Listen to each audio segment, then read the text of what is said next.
Have you ever sliced into a perfect piece of cheddar, sprinkled some parmesan on your pasta, or watched mozzarella get all stringy and melty on a pizza and wondered, how is this amazing stuff even made? Well, today, we're going behind the scenes and stepping inside a modern cheese factory to uncover the secrets of how this dairy delight goes from a simple glass of milk to the incredible variety of cheeses we all love. It's a journey of science, art, and a whole lot of patience. So, grab your favorite cheesy snack, get comfy, and let's dive into the fascinating world of cheese production. It all begins with the star of the show, milk. Every single day, tankers full of fresh milk arrive at the factory, sourced from local dairy farms. But before a single drop can be used, it has to pass a series of rigorous quality checks. This isn't just a quick look-see. It's a high-tech inspection. First, they test for purity. Technicians are looking for any traces of antibiotics or harmful bacteria. The health and safety of the final product are paramount, so the milk must be absolutely pristine. Next, they analyze its composition. They measure the exact percentages of fat and protein, because this balance is crucial for creating the specific type of cheese they're making that day. Different cheeses require different fat-to-protein ratios to achieve their signature texture and flavor. Once the milk gets the green light, it moves on to pasteurization. It's gently heated to a precise temperature, usually around 70 degrees Celsius or 161 degrees Fahrenheit for about 15 seconds. This process kills any potential pathogens without cooking the milk or altering its natural, creamy flavor. It is a critical step that ensures the cheese is safe to eat while preserving the quality of the raw ingredient. With our milk now perfectly prepped, it's time for the real transformation to begin. The pasteurized milk is pumped into enormous, gleaming stainless steel vats. These things are huge, some holding thousands of gallons at a time. This is where the magic of chemistry takes over, starting with acidification.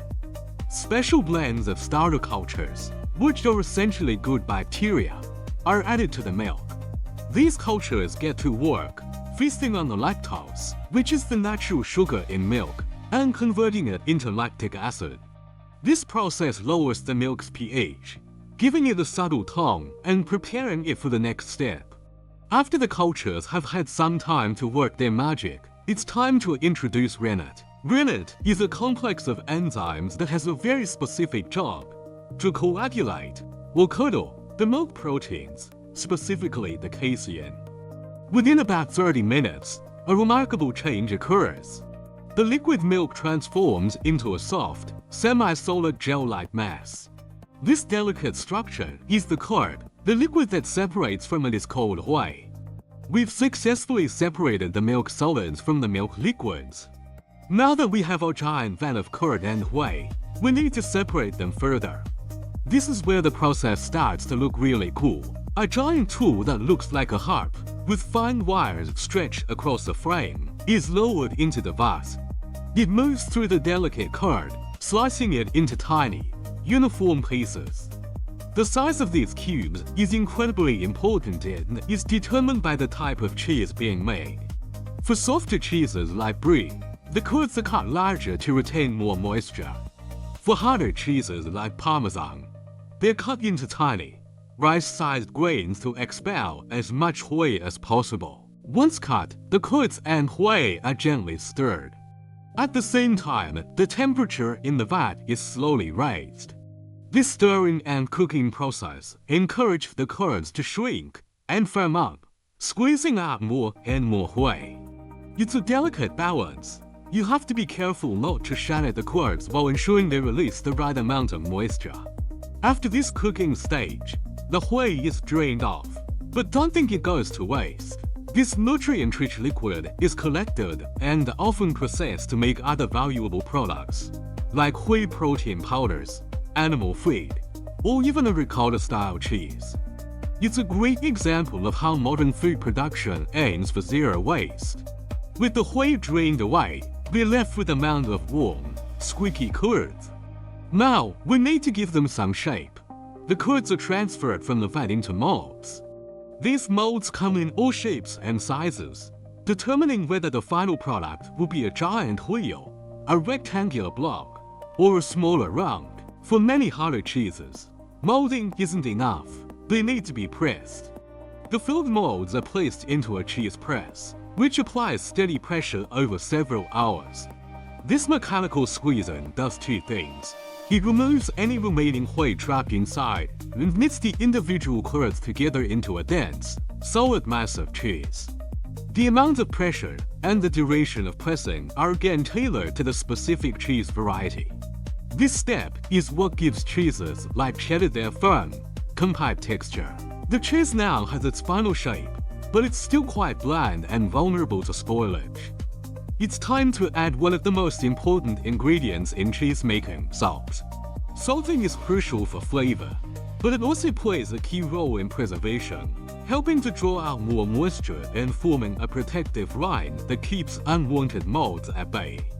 There are a couple of ways to do this. One method is dry salting, where salt is sprinkled over the cheese or mixed directly into the curds before pressing.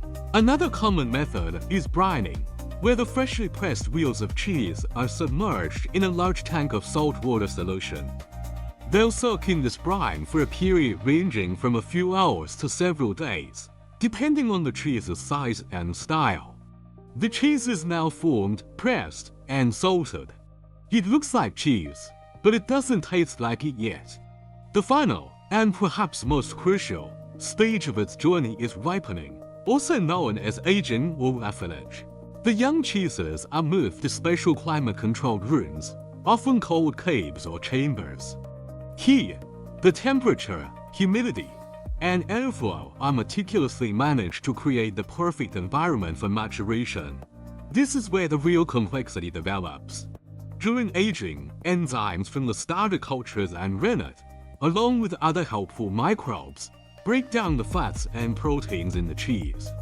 This biochemical process is what creates the vast spectrum of flavors, aromas, and textures that we associate with different cheeses. It's what turns a bland curd into a sharp, nut, or creamy, earthy camembert. The aging process can last anywhere from a few weeks for a fresh mozzarella to several years for an extra-aged Parmesan or cheddar. Throughout this time, the cheesemakers act as guardians, regularly turning, brushing, or washing the cheeses to ensure they develop perfectly. It's a true labor of love and patience, where time is the secret ingredient. Finally, after weeks, months, or even years of patient waiting, the cheese is ready. It has developed its full, characteristic flavor and is ready to meet the world. The master cheesemaker will take a core sample to test for flavor, texture, and aroma, ensuring that it meets their high standards. Once it gets the final approval, the cheese is taken from the aging rooms to the packaging area. Large wheels or blocks are cut down into more consumer-friendly sizes. Each piece is then carefully wrapped and sealed in hygienic packaging designed to protect it and maintain its freshness. The packaged cheeses are then moved to cold storage rooms, kept at a chilly temperature to hold the aging process, before being distributed. From here, they're shipped out to grocery stores, specialty shops, restaurants, and ultimately, to your kitchen. So the next time you enjoy a piece of cheese, take a moment to appreciate the incredible journey it took. From the farm to the factory, through vats and presses, and long, quiet months in an aging cave. It's a process that combines tradition, technology, and a deep respect for the craft. And that's what makes every bite so special. Thanks so much for watching. If you found this journey as fascinating as I did, don't forget to hit that like button and subscribe for more inside looks at how our food is made. See you in the next video.